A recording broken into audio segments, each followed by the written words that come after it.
Welcome to my channel fashion and cooking with love. ಬನ್ನಿ ಇವತ್ತು ಶಾವಿಗೆ ಉಪ್ಪಿಟ್ಟು ಮಾಡೋದು ಹೇಗೆ ಅಂತ ನೋಡೋಣ. ಮೊದಲಿಗೆ ಸ್ವಲ್ಪ ಎಣ್ಣೆ ಬಾಣಲಿಗೆ ಹಾಕ್ಕೊಂಡು ಶಾವಿಗೆನ ಹುರಿದಿಟ್ಕೊಳ್ಳೋಣ.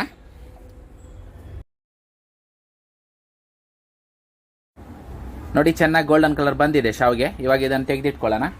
ನೀವೇನಾದರೂ ಇದೇ ಮೊದಲ ಬಾರಿಗೆ ನಮ್ಮ ಯೂಟ್ಯೂಬ್ ಚಾನಲ್ ನೋಡ್ತಿದ್ರೆ ಲೈಕ್ ಮಾಡಿ, ಕಮೆಂಟ್ ಮಾಡಿ, ಫ್ರೆಂಡ್ಸ್ ಆ್ಯಂಡ್ ಫ್ಯಾಮಿಲಿ ಜೊತೆ ಶೇರ್ ಮಾಡಿ. ನೀವು ಕೂಡ ಈ ಸಿಂಪಲ್ ಆದ ರೆಸಿಪೀಸ್ನ ಮನೇಲಿ ಟ್ರೈ ಮಾಡಿ ನೋಡಿ, ಹೇಗಿದೆ ಅನ್ನೋದನ್ನು ಕಮೆಂಟ್ ಮೂಲಕ ತಿಳಿಸೋದನ್ನು ಮಾತ್ರ ಮರಿಬೇಡಿ.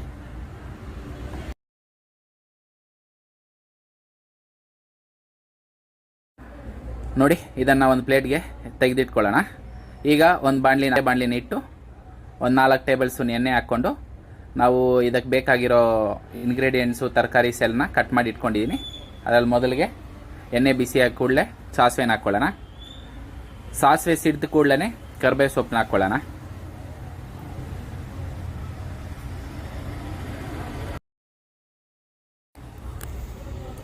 ಈಗ ಈರುಳ್ಳಿನ ಹಾಕ್ಕೊಳ್ಳೋಣ, ಕಟ್ ಮಾಡಿ ಇಟ್ಕೊಂಡಿರೋಂಥದ್ದು. ಈರುಳ್ಳಿ ಸ್ವಲ್ಪ ಗೋಲ್ಡನ್ ಕಲರ್ ಬರಲಿ. ಸ್ವಲ್ಪ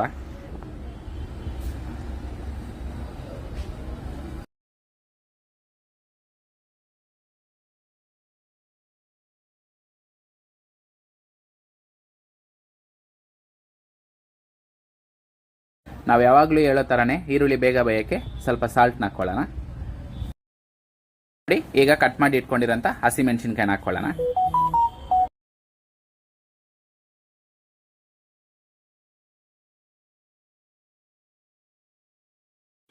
ನೋಡಿ, ಹಸಿಮೆಣಸಿನ್ಕಾಯಿ ಚೆನ್ನಾಗಿ ಬೆಂದಿದೆ. ಈಗ ಕಟ್ ಮಾಡಿ ಇಟ್ಕೊಂಡಿರೋಂಥ ಬೀನ್ಸು, ಕ್ಯಾರೆಟ್ನ ಇದರಲ್ಲಿ ಹಾಕ್ಕೊಳ್ಳೋಣ. ಇದು ಚೆನ್ನಾಗಿ ಒಂದು 2 ನಿಮಿಷ ಹಂಗೆ ಬೇಯಲಿ.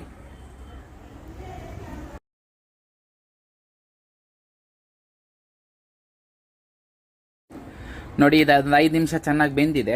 ಈಗ ಇದಕ್ಕೆ ಈ ಟೊಮೊಟೊನ ಹಾಕ್ಕೊಳ್ಳೋಣ. ಟೊಮೊಟೊ ಚೆನ್ನಾಗಿ ಸ್ವಲ್ಪ ಹಂಗೆ ನೀರು ಬಿಟ್ಕೊಳ್ಳಿ.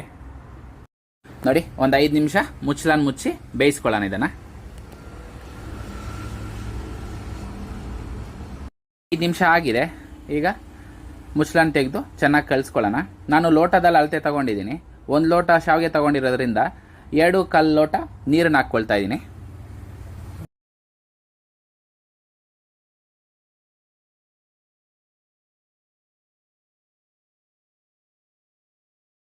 ನೋಡಿ, ಈಗ ಒಂದ್ಸರಿ ಇದನ್ನು ಮುಚ್ಚಿಟ್ಕೊಂಡು ಒಂದು ಕುದಿ ಬರಲಿ.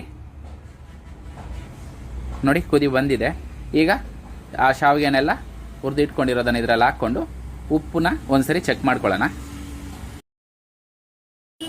ಈಗ ಮುಚ್ಚಳ ಇಟ್ಟು ಮುಚ್ಚಿಟ್ಕೊಳ್ಳೋಣ.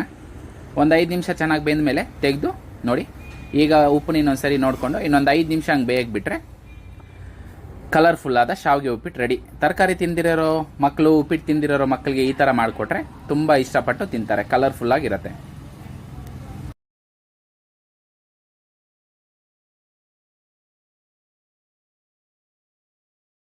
ನಾವು ಪ್ರೀತಿಯಿಂದ ಅಡುಗೆ ಮಾಡಿದ್ರೆ ಸಿಂಪಲ್ ಆಗಿರೋ ಅಡುಗೆನ ಸೂಪರ್ ಆಗಿರುತ್ತೆ. ನಿಜ ಅಲ್ವಾ?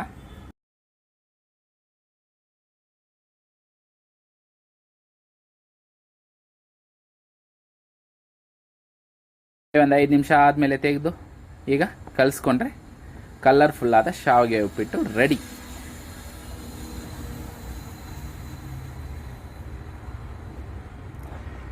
ಬನ್ನಿ, ಇದು ಚೆನ್ನಾಗಿ ಬೆಂದಿದೆ. ಈಗ ಪ್ಲೇಟ್ಗೆ ಸರ್ವ್ ಮಾಡಿಕೊಂಡು ರುಚಿ ನೋಡೋಕ್ಕೆ ಫ್ರೆಂಡ್ಗೆ ಕೊಡೋಣ.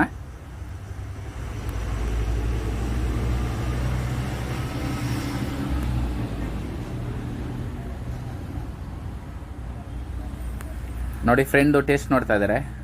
ಅವನಂತೂ ಸಖತ್ತಾಗಿ ಇಷ್ಟಪಟ್ಟ. ನೀವು ಕೂಡ ಈ ಸಿಂಪಲ್ ಆದ ರೆಸಿಪಿ ಮನೇಲಿ ಟ್ರೈ ಮಾಡಿ ನೋಡಿ, ಹೇಗಿದೆ ಅಂತ ಕಮೆಂಟ್ ಮೂಲಕ ತಿಳಿಸೋದು ಮಾತ್ರ ಮರಿಬೇಡಿ.